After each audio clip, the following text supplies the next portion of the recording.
जय Hind future officers. I hope आप सब अच्छे होंगे, आप सबकी पढ़ाई अच्छे से चल रही होगी। तो 2023 का एग्ज़ाम हो चुका है, मैंने भी अटेम्प्ट दिया है और एग्ज़ाम अच्छा हुआ है। एग्ज़ाम डिफ़िकल्ट इसलिए था क्योंकि एग्ज़ाम में जो ऑप्शंस थे वो रीज़निंग के तरीके से ऑप्शंस लिए गए थे कि जो पेपर एग्जामिनर ने सेट किया था। तो जैसे रीज़निंग में ऑप्शंस होते हैं ना, रीज़निंग में कुछ टॉपिक्स हैं ना, जो कॉन्क्लूजन अजम्पशंस वाले, तो उसमें ऑप्शंस होते हैं। जिस बच्चे ने रीज़निंग की होगी तो उसे पता चल गया होगा कि रीज़निंग के जैसे ही ऑप्शंस को सेट किया गया है। तो पेपर थोड़ा टफ था इस वजह से। और पेपर टफ इसलिए भी था क्योंकि करंट ओरिएंटेड ज़्यादा पूछा गया है। तो जिसकी पकड़ करंट पे ज़्यादा अच्छे से होगी तो वो काफ़ी अच्छे से इस पेपर को कर लेगा। और यूपीएससी ये डिमांड नहीं करता है कि यूपीएससी इजीली हमको आईएएस बना देगा। तो मेहनत तो मांगता ही है, नॉलेज भी अच्छी मांगता है। और हमें ये करना है कि अगर हमने कहीं मिस्टेक की है तो हमें अपनी मिस्टेक पे वर्क करना है कि किस तरीके से हम अपनी मिस्टेक को सुधारें। और पेपर आप पास्ट ईयर पेपर्स को सॉल्व करें ताकि आपको पता चल जाए कि पेपर हम कैसे टैकल करें, कैसे हैंडल करें उसको, किस तरीके से हम ऑप्शंस को एलिमिनेट करें। सो इस बार एलिमिनेशन टेक्निक यूज़ नहीं हुई है। कुछ कुछ ऑप्शंस है जहाँ पर आप रिस्क ले सकते थे, तो थोड़ा बहुत रिस्क तो आपको लेना ही पड़ेगा क्योंकि ये एग्ज़ाम में कुछ ऐसे क्वेश्चंस नहीं होते हैं कि आप सारे के सारे क्वेश्चंस अटेम्प्ट कर लें। हाफ पेपर आप अच्छे से सॉल्व कर सकते हैं और हाफ में से भी कुछ क्वेश्चंस आप कर लेंगे नॉलेज बेस्ड, बाकी क्वेश्चन में तो आपको थोड़ा बहुत रिस्क लेना ही है। मैंने अटेम्प्ट दिया है। मेरा CSAT का पेपर अच्छा हुआ है क्योंकि मेरी मैथ्स पे पकड़ बहुत अच्छी है। मैथ्स, रीजनिंग और इंग्लिश कॉम्प्रिहेंशन तीनों मेरा अच्छा है, मैंने बहुत सॉल्व किए हैं। और मॉक टेस्ट भी मैंने किए हैं, लेकिन मॉक पे हम रिलाई नहीं कर सकते हैं। जीएस को ले लीजिए, CSAT को ले लीजिए, आपको अपनी बेसिक जो बुक्स हैं उनको अच्छे से पढ़ना है। बेसिक नॉलेज जो है ना उसको अच्छे से करना है। जैसे कि हम कहते हैं ना कि किसी कोचिंग ने हमें ये दे दिया तो हम वो कर लें, तो कोचिंग मटेरियल पे रिलाई ना करें, अपने नोट्स खुद बनाएं, अपने नोट्स को प्रिपेयर करें और उनको अच्छे से पढ़ें। जितने भी स्क्रिबल्स बनाएं प्रीलिम्स के टाइम तक, स्क्रिबल्स बनाएं। आप अपने नोट को जितना शॉर्ट कर सकते हैं उतना शॉर्ट करें, उसको लर्न करने में आपको डिफ़िकल्टी नहीं होगी। तो ये सारे काम करें। और आपको बुक्स पढ़नी है, आप बहुत अच्छे से एनसीईआरटीज़ को फिनिश करें क्योंकि क्वेश्चंस एनसीईआरटीज़ में से पूछी जाती हैं। यूपीएससी वाले एग्जामिनर जो होते हैं वो कहीं से कोई स्टैंडर्ड बुक पढ़कर नहीं आते हैं कि इस स्टैंडर्ड बुक में से क्वेश्चन हो गया, इस स्टैंडर्ड बुक में से क्वेश्चन हो गया। आपको अपने बेसिक्स पे काम करना है, एनसीईआरटी को थॉरोली पढ़ना है, एनसीईआरटी को बिल्कुल घोल कर पी जाओ। कुछ भी हो, क्वेश्चंस एनसीईआरटी से ही आते हैं। एनसीईआरटी ज्योग्राफी की पढ़ो, 6 to 12 सारी एनसीईआरटी पढ़ो, ज्योग्राफी पढ़ो, हिस्ट्री पढ़ो, इकोनॉमिक्स की पढ़ो। इकोनॉमिक्स की 9, 10th, 11, 12 ऐसे कुछ आती है। तो आपको जैसे लगता है कि हमारे बेसिक्स बिल्कुल भी निल है, हम नहीं कर सकते हैं, बिल्कुल भी क्लियर नहीं है, तो आप एनसीईआरटीज़ पढ़ो। इकोनॉमिक्स के लिए भी पढ़ो, तमिलनाडु की एनसीईआरटीज़ बोलते हैं ना, तमिलनाडु की 11, 12 की इकोनॉमिक्स के लिए पढ़ो एनसीईआरटी। और बाकी जो न्यू एनसीईआरटीज़ है ना 6 to 12 वो पढ़ो। थीम्स वाली जो बुक्स है वो पढ़ो। वर्ल्ड हिस्ट्री प्रीलिम्स में नहीं पूछी जाती है तो वर्ल्ड हिस्ट्री को आप साइड कर सकते हैं। बाकी 11th की हिस्ट्री की एनसीईआरटी को छोड़ सकते हैं। 12th की थीम्स वाली बुक सारी पढ़नी है, 6 to 10 पढ़ना ही पढ़ना है। और ज्योग्राफी की 6 to 12 तो पढ़ना ही पढ़ना है, तो आप उसको नहीं छोड़ सकते। तो इस एग्ज़ाम में आपको कुछ छोड़ना नहीं है, सब कुछ पढ़ना है। सबसे पहले आपको अपनी पकड़ एनसीईआरटीज़ पे बनानी है, उसको अच्छे से सॉल्व करना है। उसके जितने भी लास्ट में जो क्वेश्चंस दिए रहते हैं एक्सरसाइज, उसको सॉल्व करना है ताकि आपको पता चले आपने चैप्टर में से जितना पढ़ा है वो आप अच्छे से कर पा रहे हैं या नहीं कर पा रहे हैं। उसके बाद जब आपका इतना पोर्शन हो जाए तब आप क्वेश्चंस को टैकल करें, फिर आप पीवाईक्यू उठाएं। एनसीईआरटीज़ में से जितने क्वेश्चन बनते हैं पीवाईक्यू को सॉल्व करें। मैपिंग पे पकड़ बहुत अच्छी करें। मैप को तो आप ऐसे पढ़ लें बिल्कुल से कि मैप को ऐसे पढ़ें कि आपके सारे क्वेश्चंस बन जाएं। अगर आपकी मैप पे पकड़ अच्छी है तो आप मैपिंग के क्वेश्चंस कर।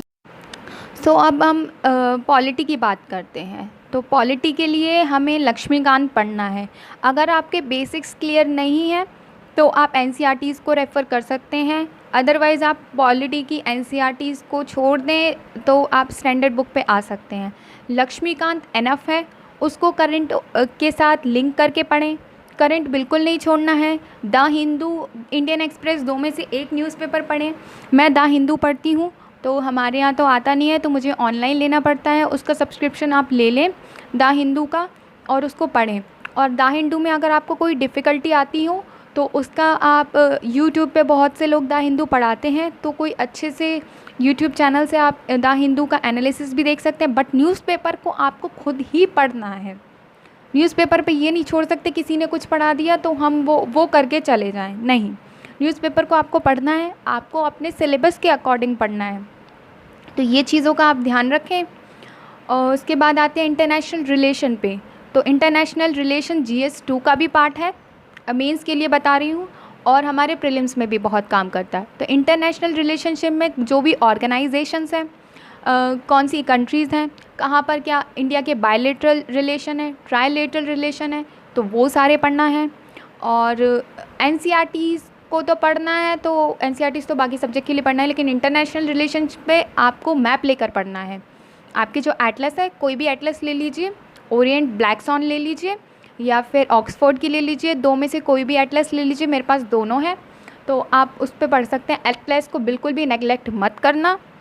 उसके बाद आते हैं इकोनॉमी के पार्ट पे। इकोनॉमी में क्या होता है कि हमें इकोनॉमी के बेसिक्स क्लियर करना है, तो इकोनॉमी के बेसिक्स क्लियर कीजिए। और कुछ भी ये नहीं सोचिए कि इस बार कम क्वेश्चन किसी सब्जेक्ट से पूछे गए हैं तो अगली बार नहीं पूछे जाएं। अगली बार हो सकता है उस सब्जेक्ट से कम पूछे गए हैं तो अगली बार उस सब्जेक्ट से और ज़्यादा बढ़ा दें।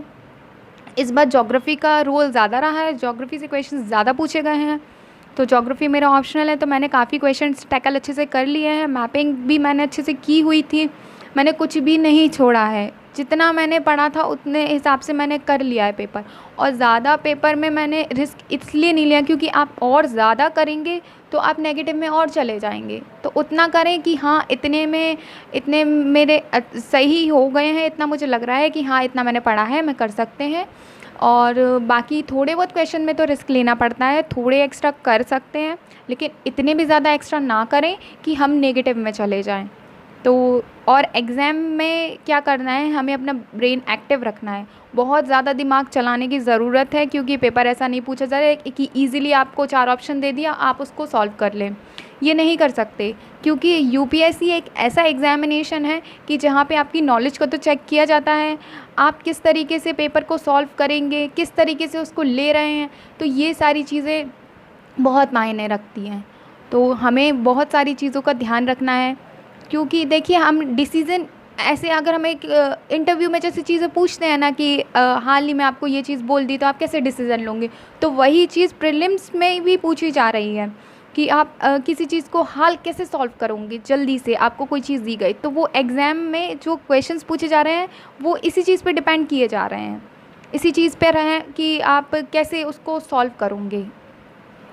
तो हमें अब पूरे पेपर को अच्छे से सॉल्व करना है, अपने बेसिक नॉलेज को अच्छे से करना है, स्टैंडर्ड बुक्स पढ़नी है तो वो भी अच्छे से पढ़ना है, शॉर्ट नोट्स बनाइए, अपने नोट्स खुद बनाइए, किसी भी कोचिंग के मटेरियल पर रिलाय मत कीजिए। हाँ, एक बात और कहना चाहूँगी कि आप न्यूज़पेपर पढ़ रहे हैं तो न्यूज़पेपर पढ़ने के बाद आप किसी भी एक कोचिंग के मटेरियल पे, मतलब कोचिंग का मंथली मैगज़ीन पे रिलाय कर सकते हैं कि आपने न्यूज़पेपर पढ़ा है और आपको चीज़ें समझ आ गई हैं, आप उसको समझ पा रहे हैं GS 2 का कौन सा पार्ट है, GS 3 का कौन सा पार्ट है, GS 1 में क्या क्या चीज़ें ज्योग्राफी से रिलेटेड हैं।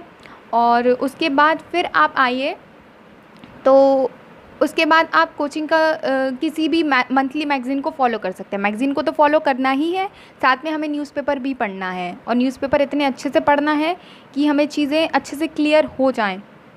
तो न्यूज़पेपर का बहुत रोल है, 60 to 70% पेपर न्यूज़पेपर से आ रहा है, ये तो आप सब समझ गए होंगे। जिन लोगों ने अटेम्प्ट दिया है उनको तो ये चीज़ समझ में आ गई होगी। तो आप करें, न्यूज़पेपर अच्छे से करें। उसके बाद ज्योग्राफी हो गया, हिस्ट्री हो गया, IR हो गया, इकोनॉमी हो गया। और उसके बाद आता है इकोनॉमी के लिए हमें क्या करना है, इकोनॉमी की हमें, हाँ अब बात करते हैं इकोनॉमी की। तो इकोनॉमी के लिए हमें पढ़ना है NCERTs। उसके बाद स्टैंडर्ड बुक कोई भी आप फॉलो कर सकते हैं, रमेश सिंह, संजीव वर्मा, मेरे पास रमेश सिंह है, लेकिन रमेश सिंह में बहुत ज़्यादा मतलब उस बुक को पढ़ने में बहुत टाइम लगता है और उसकी लैंग्वेज को भी समझने में, बट बहुत सारी चीज़ें ऐसी हैं कि आपको थोड़ी डिफ़िकल्टी होगी, तो आपको इन दोनों बुक्स में से जो भी अच्छी लगे आप उसको रेफ़र कर सकते हैं। उसके बाद आते हैं हम इन्वायरमेंट एंड इकोलॉजी पर। तो इन्वायरमेंट और इकोलॉजी के लिए तो आपको शंकर IAS की बुक पढ़नी ही पढ़नी है। शंकर IAS की बुक होने के बाद आपको उसको करंट से लिंक कर कर पढ़ना है, कौन सा नेशनल पार्क है, न्यूज़ में क्या है, तो न्यूज़ से पूछेंगे, ये नहीं पूछेंगे सारा सब कुछ पूछ लिया कि जो भी बुक्स में है ये सब कुछ पूछ लिया, नहीं, वो ऐसे नहीं पूछेंगे। ऑर्गेनाइजेशंस पढ़नी है आपको इन्वायरमेंट में। उसके बाद जो भी wild life centuries, national park, wetlands, Ramsar sites जो है ना वो भी पढ़ना है, कौन सी न्यू आई हैं और ऐड हुई हैं तो वो भी पढ़ना है। 86 आई थिंक 86 हो गई हैं अभी, तो वो और आगे भी अगर ऐड होती हैं तो उनको भी पढ़ना है अच्छे से। तो ये सारा करना है। उसके बाद हिस्ट्री के लिए मैंने बता ही दिया है। एंशियंट, मेडिवल, मॉडर्न, सारी हिस्ट्री पे हमें बहुत अच्छे से पकड़ करनी है। जैसे कि स्पेक्ट्रम पढ़ते हैं हम मॉडर्न के लिए, अभी स्पेक्ट्रम से ज़्यादा क्वेश्चन नहीं पूछे गए, तो हम ये नहीं कह सकते कि इससे ज़्यादा नहीं क्वेश्चन पूछे गए तो हम उसके लिए नेक्स्ट टाइम प्रिपेयर ना करें। तो हमें सब कुछ प्रिपेयर करना है, सब कुछ पढ़ना है, कुछ नहीं छोड़ना है, ठीक है। उसके बाद एंशियंट के लिए एनसीईआरटी पढ़ो, थीम्स वाली बुक को मत छोड़ो। Art and culture, art and culture के लिए नितिन सिंघानिया की बुक है, उसको अच्छे से पढ़ना है। उसके बाद जो फाइन आर्ट्स की बुक है, क्लास 11th की फाइन आर्ट्स की बुक है ना, तो क्लास 11th की फाइन आर्ट्स की बुक को थॉरोली पढ़ना है। उसमें जो इमेजेस हैं, जो केव्स हैं, जो स्तूपास हैं, जो पिलर्स हैं, वो सबको हमें देखना है, कैसे क्या है, कौन से डोम्स हैं, क्या है, तो उन सबको भी देखना है। इमेज में कैसे क्या है, कौन सा कलर्स है, कुछ क्या है, सब कुछ देखना है, कुछ भी नहीं छोड़ना है, बिल्कुल रिस्क नहीं लेना है, क्योंकि ये यूपीएससी है भाई और कुछ नहीं है। तो बिल्कुल अच्छे से करना है थॉरोली। तो फाइन आर्ट्स की बुक को बिल्कुल अच्छे से पढ़ें, मल्टीपल टाइम्स पढ़ें एनसीईआरटीज़ को, और एनसीईआरटीज़ पढ़ते रहें। उसके बाद आपको क्या करना है, अपने ऑप्शनल पे काम करना है। ये सारे सब्जेक्ट हो गए। ऑप्शनल के लिए आप कोई भी ऑप्शनल डिसाइड कर लीजिए, जो भी लगता है आपको, हाँ आप स्कोर कर सकते हैं उसको पढ़ सकते हैं, लेकिन ऑप्शनल ऐसा डिसाइड कीजिए कि जो ऑप्शनल आपके जीएस में भी काम में आए, मेंस के एग्ज़ाम में काम में आए। तो ऑप्शनल में आपको क्या करना है कि जैसे कि मेरा ज्योग्राफी ऑप्शनल है, तो अब मैंने ज्योग्राफी ऑप्शनल लिया है, उसका सिलेबस तो बहुत वास्ट है, और कहते हैं कि ज्योग्राफी स्कोरिंग तो है लेकिन उसका सिलेबस वास्ट है, उसकी वजह से उसमें टाइम बहुत लगता है, टाइम बहुत कंज्यूम करता है। उसके बाद जो ज्योग्राफी है ना, तो वो जीएस 1 में आता है, जीएस 3 में आता है, और ऑप्शनल में तो है ही।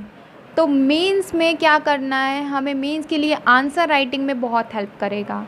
तो आपको आंसर राइटिंग कब करनी है, तो 3 मंथ्स तो आपको अच्छे से अपनी बेसिक्स पकड़, नॉलेज बिल्कुल अच्छे से कर लेनी है, अपनी नॉलेज पे बहुत अच्छे से पकड़ कर लेनी है। 3 महीने पूरा एनसीईआरटी को दो, बेसिक्स बुक्स को दो, स्टैंडर्ड बुक्स को दो। उसके बाद जब ये सारा हो जाए, समझ आ जाए, उसके बाद आंसर राइटिंग पर आना, तो पीवाईक्यू सॉल्व करना, उससे आंसर राइटिंग में हेल्प होगी। उसके बाद क्या करना है, तो ये सारा होने के बाद आंसर राइटिंग पर आना, और आंसर राइटिंग को टाइमर लगा के सॉल्व करना, कि जैसे, और आंसर भी ऐसे लिखना है, पहले इंट्रोडक्शन दे दिया, उसके बाद बॉडी दे दी, उसके बाद कॉन्क्लूजन दे दिया। जैसे अगर बुद्धिज़्म पे कोई क्वेश्चन पूछा गया है, तो बुद्धिज़्म के बारे में हमें थोड़ा सा बता दिया इंट्रोडक्शन में। उसके बाद जो चीज़ क्वेश्चन में पूछी गई है उससे रिलेटेड, जैसे कि स्तूपा पे क्वेश्चन पूछो, तो सिर्फ स्तूपा के बारे में लिखना है, कैसा क्या है, कहाँ कहाँ है, क्या क्या प्लेसेस हैं, तो वो सब बताना है। उसके बाद थोड़ा सा मैप बना दिया, तो हिस्ट्री में भी मैप बनाना है, थोड़ा मैप बना दिया। उसके बाद मैपिंग कर ली, क्योंकि इससे ना हमारा आंसर और लोगों से डिफरेंट लगेगा। तो हमें ये नहीं है, स्कूल कॉलेज की पढ़ाई नहीं है कि बुक में से लिख दिया तो सबको वही लिखना है। इसमें आपको अपना आंसर अलग बनाना है और बेस्ट बनाना है, ताकि उनको लगे कि हाँ इसने अच्छा किया है, तो आपको एग्जामिनर अच्छे मार्क्स दे। उसके बाद कॉन्क्लूजन बता दिया, क्यों क्या किस लिए है ये बता दिया। उसके बाद इंटरनेशनल रिलेशन को अच्छे से पढ़ना, GS 2 के लिए पॉलिटी को पढ़ना, इंडियन सोसाइटी को। हाँ, अब बात करते हैं GS 3 से रिलेटेड। तो GS 3 में आता है हमारे इन्वायरमेंट, इकोलॉजी, इकोनॉमी, इंफ्रास्ट्रक्चर वाला पार्ट, डिजास्टर मैनेजमेंट वाला पार्ट, ये सारा पार्ट आता है, तो उसको हमें अच्छे से करना है। तो इन्वायरमेंट, इकोलॉजी के लिए बता दिया एनसीईआरटीज़, बाकी न्यूज़ से रिलेटेड और करंट अफेयर्स को अपने क्वेश्चंस में ज़रूर कर डालना। करंट अफेयर्स तो बहुत ज़रूरी है, इससे हमारा आंसर डिफरेंट लगता है और ज़रूरी भी है, क्योंकि मार्क्स इसी से गेन होते हैं। तो ये सब करना है। उसके बाद GS4 की बात करें तो GS4 में एथिक्स का है। तो एथिक्स में तो आप कुछ कह नहीं सकते कि कोई कहाँ से क्या पढ़ा दे, बट एथिक्स में कुछ केस स्टडीज़ हैं, तो वो केस स्टडीज़ को आप कर लें, कहीं से देख लें, क्योंकि एथिक्स के लिए मैं खुद नहीं बता सकती, लेकिन हाँ बुक्स वाला पार्ट बता सकती हूँ। जो एथिक्स की बुक है, तो मेरे पास एक IIS ऑफिसर हैं, उनकी बुक है, नंद किशोर रेड्डी शायद, उनकी बुक है मेरे पास। तो एथिक्स के लिए मैंने बुक पढ़ी है। जो पार्ट ए है ना, वो आपका एथिक्स का बुक से कवर हो जाएगा, लेकिन जो पार्ट बी है उसमें केस स्टडीज़ हैं। तो केस स्टडीज़ के लिए आपको अलग से काम करना पड़ेगा। तो आप किसी टॉपर्स के लिखा हुआ है तो आप उससे भी, वहाँ से भी ले सकते हैं, थोड़ा बहुत आपको हेल्प हो जाएगा। एथिक्स हो गया, बाकी आपका ऑप्शनल हो गया। और हाँ, मेंस में लैंग्वेज पेपर भी होता है। तो लैंग्वेज पेपर ए होता है, तो एक तो इंग्लिश होता है, वो तो कंपलसरी आपको करना ही है। दूसरा पेपर आपके कॉन्स्टिट्यूशन, 8th कॉन्स्टिट्यूशन में जितनी भी लैंग्वेज है उनमें से कोई भी एक लैंग्वेज को आप ले सकते हैं, उससे पेपर होगा।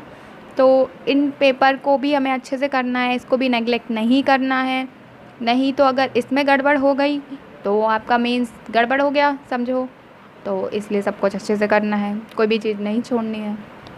CSET के लिए बताऊँ तो CSET के लिए हमें क्या करना है, CSET के लिए हमें अपनी बेसिक्स नॉलेज को गेन करना है। CSET के लिए जो जितने भी टॉपिक्स हैं उसको अच्छे से करना है, जैसे number system, permutation combination, probability, time and distance, profit loss, percentage, बहुत सारे टॉपिक्स हैं, उनको अच्छे से करना है। क्लॉक कैलेंडर को, रीजनिंग वाले टॉपिक्स, क्लॉक कैलेंडर को, स्लॉगिज्म, ब्लड रिलेशन, इन सब को अच्छे से करना है। कुछ भी नहीं छोड़ना है, आपको अपनी तरफ से अपना 100% देना है। न्यूज़पेपर को बहुत ज़्यादा अच्छे से पढ़ना है। और जैसा कि मैंने बोला कि मैं जो न्यूज़पेपर फॉलो करती हूँ वो द हिंदू न्यूज़पेपर है, तो मैं उसी पे रिलाई करती हूँ। उसकी लैंग्वेज मुझे समझ में आती है, क्योंकि वो थोड़ा सा डिफ़िकल्ट होता है समझने में। स्टार्टिंग में आपको थोड़ा डिफ़िकल्ट लगेगा, लेकिन धीरे धीरे जैसे कि आप द हिंदू को पढ़ना स्टार्ट कर देंगे तो आपके लिए वो इजी हो जाएगा। जैसे कि कुछ लोग इंडियन एक्सप्रेस को भी पढ़ते हैं, तो इंडियन एक्सप्रेस की लैंग्वेज इजी है, उसको कोई भी पढ़ सकता है, लेकिन द हिंदू थोड़ा डिफ़िकल्ट करता है। तो आपको जो भी न्यूज़पेपर अच्छा लगे आप उसको पढ़ सकते हैं, लेकिन सबसे ज़्यादा द हिंदू को रेफ़र करते हैं लोग, और द हिंदू से ज़्यादातर क्वेश्चंस बन जाते हैं। अच्छा एडिटोरियल देता है और अच्छे से कवर करता है न्यूज़ को, तो मैं द हिंदू को ही रेफ़र करना। बाकी मैं किसी भी न्यूज़पेपर के बारे में कुछ नहीं बोल सकती, मैं जो फॉलो करती हूँ उसके लिए मैं बता सकती हूँ। तो ये हो गया। आप ऑनलाइन सब्सक्रिप्शन ले सकते हैं, तो अभी कुछ चल रहा है तो द हिंदू का आप ले सकते हैं। तो शायद 2000 के अंदर आ जाएगा आपका 1 ईयर का सब्सक्रिप्शन, तो आप द हिंदू का ले सकते हैं। उसके बाद हम आते हैं, अब ये सारा हो गया तो हमें न्यूज़पेपर तो छोड़ना ही नहीं है। प्री मेंस इंटरव्यू के लिए न्यूज़पेपर पढ़ना है, हैबिट डाल लो, वरना UPSC भूल जाओ। न्यूज़पेपर के लिए तो हैबिट डालो, बिल्कुल अच्छे से पढ़ो, मत छोड़ो, क्योंकि कल के दिन ब्यूरोक्रेट बनेंगे, तो ब्यूरोक्रेट में भी हमें सब कुछ होना चाहिए ना, नॉलेज, कहाँ क्या चल रहा है, हमारे देश में क्या चल रहा है, विदेश में क्या चल रहा है, तो हमें सब कुछ पता होना चाहिए। अगर जो लोग IAS बनना चाहते हैं उनके लिए तो इंटरनेशनल रिलेशन बहुत इंपॉर्टेंट है, और जिनको IAS IPS बनना है उनके लिए भी इम्पॉर्टेंट है। और बहुत सारी सर्विसेज हैं, तो हमारी रैंक डिसाइड करेगी कि हमें कौन सी सर्विस मिलेगी। आपका जो गोल है, आपका जो एम है कि हमको ये सर्विस चाहिए, तो उसके लिए हमको अपने मेंस पे काम करना है बहुत अच्छे से। मेंस की जितने अच्छे से हम आंसर राइटिंग करेंगे उतने ज़्यादा मार्क्स हमको गेन होंगे, और वही हमारी डिसाइड करेगा कि हमें कौन सी रैंक मिलेगी। और इंटरव्यू, पर्सनैलिटी टेस्ट, इंटरव्यू में हमारी नॉलेज नहीं पूछी जाएगी। इंटरव्यू में वो मेंस में तो वो नॉलेज चेक कर लेंगे, इंटरव्यू में आपके बेस से क्वेश्चन पूछे जाएंगे। आपका डाइफ जो फिल करेंगे उससे क्वेश्चन पूछे जाएंगे कि आपके नेम से रिलेटेड, आपकी फैमिली से रिलेटेड, आपके फादर के, हाँ, तो इंटरव्यू में आपके डेप्थ से क्वेश्चन पूछे जाएंगे, आपके बारे में, आपकी फैमिली के बारे में, आपके फादर के ऑक्यूपेशन, आपके मदर के ऑक्यूपेशन, और क्या क्या चीज़ें। फिर उसके बाद आएंगे वो आपके ऑप्शनल पे, ऑप्शनल से क्वेश्चन पूछेंगे, कुछ डिसीज़न मेकिंग क्वेश्चन पूछेंगे, कुछ पे आपको फैक्ट बेस्ड क्वेश्चन पूछ लिए, और कुछ पे आपको कुछ ऐसी चीज़ें रख देंगे कि हाँ ये अगर आपको ये सिचुएशन दे दी, सिचुएशन बेस्ड क्वेश्चन, कि आपको सिचुएशन दे दी कि अगर आपके स्टेट में ऐसा होता है और आपको पॉलिटिकल प्रेशर पड़ रहा है तो और बाकी चीज़ें आपको करनी है तो आप किस तरीके से उसे टैकल करेंगे। तो ये सारे क्वेश्चंस, तो आपको मेंटली फिज़िकली आपको प्रिपेयर रहना है पहले से ही, क्योंकि इसकी 3 स्टेजेस होती हैं। तो आप बिल्कुल रिस्क नहीं ले सकते कि हाँ प्रीलिम्स हो गया तो हम स्टॉप कर दें, रुक जाएं, नहीं रुक सकते ना। तो हमको पढ़ना है और बहुत अच्छे से पढ़ना है, अपनी नॉलेज गेन करनी है, क्योंकि ब्यूरोक्रेट बनना है तो आपको नॉलेज तो भर भर के चाहिए, और इसके साथ आपको डिसीजन मेकिंग आप कितने अच्छे से करते हैं तो वो भी चाहिए। तो आप बहुत अच्छे से करें। और बाकी मैं आपको दिखाती हूँ अपनी बुक्स वगैरह कि कैसे क्या, कितनी बुक्स, कौन सा क्या लेना है। जो मेरे पास मटेरियल है वो मैं बता सकती हूँ कि हाँ ये मैंने फॉलो किया है, ऐसे ऐसे मैंने पढ़ा है, तो प्रीलिम्स के पेपर को मैंने ऐसे ऐसे टैकल किया है। तो पहले मैं बता चुकी हूँ और अभी भी मैं बता रही हूँ कि 60 to 70% paper newspaper current affairs से आता है, उसको स्टैटिक पोर्शन से लिंक करके पढ़ना है। तो आपका करंट वाला पोर्शन हो जाएगा, स्टैटिक वाला पोर्शन भी हो जाएगा। हेलो, तो ये सारी रखी है मेरी स्टैंडर्ड बुक्स, बताना चाहती हूँ। ये यहाँ पर इंडियन इकोनॉमी है, ज्योग्राफी है माजिद हुसैन की, एथिक्स की बुक है, ऐसे की बुक है। ये येलो बुक जिसको बोलते हैं ना, जीसी लियोंग, ये मैंने पढ़ी नहीं है, थोड़ी बहुत पढ़ी है। बाकी मेरा एनसीईआरटी से बेसिक्स क्लियर हो गया है तो मुझे ज़्यादा दिक्कत नहीं हुई है। तो एनसीईआरटी से मैंने काफ़ी पोर्शन कर लिया है। तो आपको एनसीईआरटी को तो घोल के पी जाना है, एनसीईआरटी में रिस्क मत लेना बिल्कुल। भैया यूपीएससी वाले हैं, एनसीईआरटी से क्वेश्चन देंगे ही देंगे, करंट से तो देंगे ही देंगे, तो एनसीईआरटी को, करंट को बिल्कुल मत छोड़ना। ये सारी रखी हुई है मेरी एनसीईआरटी, सारी मेरी एनसीईआरटीज़ हैं। और मेरे कुछ नोट्स हैं, ज्योग्राफी मेरा ऑप्शनल है तो मैंने भर भर के नोट्स बनाए हैं। ज्योग्राफी का सिलेबस बहुत वास्ट है ऑप्शनल का, ज्योग्राफी मैंने बहुत अच्छे से कर रखी है। बाकी नीचे मेरी स्कीम्स वाली, ये करेंट अफेयर्स के कुछ पार्ट्स हैं। उसके बाद ये जो दूसरा है ना, इसमें मैंने स्कीम्स वाला पार्ट है, गवर्नमेंट स्कीम्स वाला पार्ट है। तो गवर्नमेंट स्कीम्स है, यूपीएससी का सिलेबस है। बाकी ये सारी मेरी कॉलेज की बुक है, कंप्यूटर साइंस से मैंने ग्रेजुएशन की है तो मेरी कंप्यूटर्स की बुक है सारी, तो प्रोग्रामिंग वगैरह। और मुझे अपॉर्चुनिटी मिल रही थी बट मैंने नहीं ली, क्योंकि मुझे यूपीएससी ही करना है, आईएएस ऑफिसर ही बनना है। तो कोई इस सेक्टर में जाकर मेरा कोई फ़ायदा नहीं होता। हाँ, अपने लिए कमा लेते, अपने लिए सेटिस्फाई हो जाते, बट मुझे सेटिस्फेक्शन नहीं मिलता। मुझे सेटिस्फेक्शन तब मिलेगा ना जब हम जिस चीज़ को करना चाहते हैं उसी चीज़ को करें। पैसे के लिए तो यार दुनिया भाग रही है, पैसे तो कहीं पे भी कुछ भी करके कमा सकते हो ना आप, किसी भी तरीके से कमा सकते हो, बट आपको जो सेटिस्फेक्शन मिलेगा, अगर आपको सोसाइटी के लिए काम करना है, कुछ करना है, लोगों के लिए करना है, जैसे कि जो प्रॉब्लम्स आपको दिख रहे हैं अगर आप फेस कर सकते हैं उन चीज़ों को, तो आप इस एग्ज़ाम में उतरें। बाकी किसी फेम के लिए और किसी के लिए तो ब्यूरोक्रेट ना बने, नहीं तो आपकी ज़िंदगी ख़राब करने के लिए ये बहुत बड़ी चीज़ है। तो ब्यूरोक्रेट बनना है तो अगर आपको कुछ करना है तो ही इस लाइन में आए, क्योंकि ब्यूरोक्रेट की लाइफ भी ईजी नहीं होती है, पॉलिटिकल प्रेशर भी बहुत ज़्यादा होता है और आपको काम करने में बहुत डिफ़िकल्टी भी आती है। तो अगर आप इस प्रेशर को झेल सकते हैं तभी इस एग्ज़ाम की तैयारी करें। बाकी किसी को दिखाने के लिए या किसी को कुछ बोलने के लिए तो नहीं करें। भाई सीरियस एस्पिरेंट हो तो ही इस जर्नी में आए, नहीं तो आपका टाइम वेस्ट करने का कोई फ़ायदा नहीं है। बाकी ये सारी एनसीईआरटीज़ हैं। ये सीसेट की बुक है, ये pre Y Q question paper है, 16 ईयर्स के हैं। ये क्वांट की बुक है मैथ्स सॉल्व करने की। बाकी ये मैंने 4th एडिशन लक्ष्मीकांत का कॉलेज के टाइम में लिया था, क्योंकि कॉलेज के लास्ट ईयर में मैंने पढ़ना स्टार्ट किया था।